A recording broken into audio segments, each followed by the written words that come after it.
Imagine waking up in the middle of the night, cutting your tent open from inside, and running barefoot into a frozen mountain at negative 30 degrees Celsius. Not because of the cold, not because of an avalanche, but because something outside made staying inside worse. This actually happened, and no one knows why. February 1959.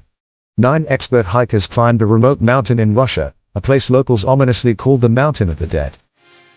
They ignored the warnings. That night, they ate, laughed, and wrote in their journals. Nothing felt wrong. Until the wind stopped. Completely. No sound. No movement. Just silence. Then, the snow above their tent shifted.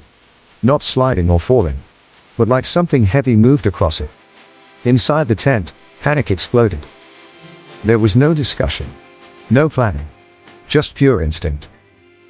Someone grabbed a knife. They didn't unzip the tent.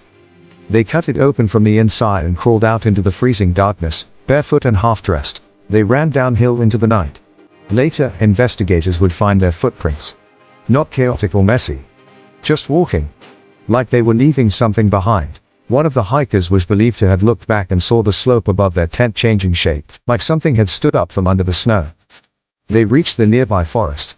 Desperately tried to make a fire. Tried to survive. But the cold was merciless. It claimed them one by one. Weeks later, rescuers found their bodies, scattered across the area, and the tent cut from the inside. There was no clear explanation for what had happened.